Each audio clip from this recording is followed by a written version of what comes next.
नमस्कार আমি গৌতম রানা অটো সেন্টারের পক্ষ থেকে আপনাদের সবাইকে স্বাগত। আজকে আমার কাছে একটি স্প্লেন্ডার গাড়ি গিয়ারের সমস্যা নিয়ে এসেছে। এর গিয়ার পড়তে খুবই সমস্যা হচ্ছে, মানে গিয়ার ফেলতে গেলে অনেক সময় জাম হয়ে যাচ্ছে, ঠিকমতো করে গিয়ার প্যাডেলটাকে পরিচালনা করা যাচ্ছে না। একদিকে কখনো কখনো আটকে রয়ে যাচ্ছে, আবার কখনো কখনো ঠিকঠাক পড়ছে।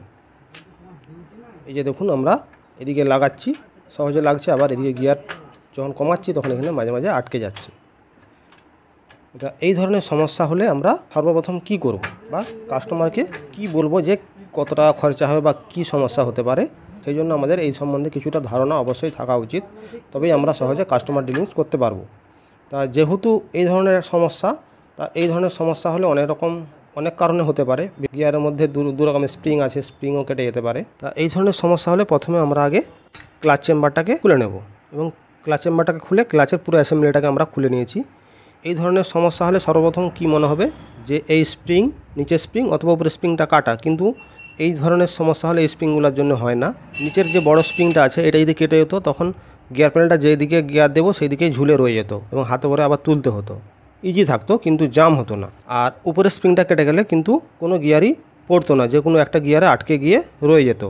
কিন্তু এখানে দেখুন, এই যে এখানে একটা রোলার টাইপের আছে, এটাকে আপনারা বিভিন্ন জায়গায় বিভিন্ন রকম নামে চিনতে পারেন, তবে এইটাকে আমরা ড্রাম স্টপার আর্ম বলি।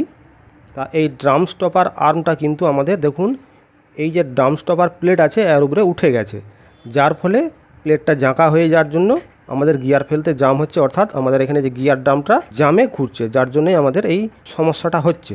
আবার দেখুন, এটাকে যদি আপনি নিচের দিকে নামিয়ে একটু ঠেলে দেন, আবার দেখবেন ঠিক হয়ে যাচ্ছে। দেখুন এখানে গিয়ারটা আবার সঠিকভাবে পড়ছে। তা এই অবস্থায় কিন্তু আমরা ছেড়ে দেবো না, তাহলে কিন্তু আবার এটা উঠে গিয়ে আবার জাম হবে। সেই জন্য এটা সব থেকে ভালো হয় এটাকে চেঞ্জ করে দিতে পারলে, কিন্তু এই মুহূর্তে আমার কাছে এটা নেই, কিন্তু কাস্টমারেরও তাড়া আছে, সেই জন্য আমরা এটাকে চেঞ্জ না করেই এটাকে কীভাবে আমরা চালাবো সেটা আপনাদেরকে দেখাবো।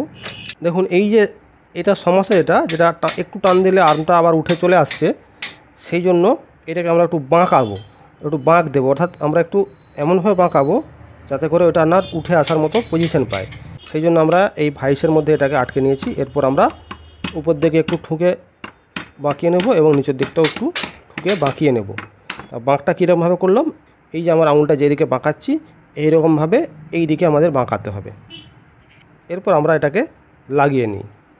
তা এটা আমরা লাগিয়ে নিয়েছি। এইখানে দেখুন, এটা লাগানোর পর দেখুন এটা আর টান দিলে উপর দিকে উঠে আসছে না।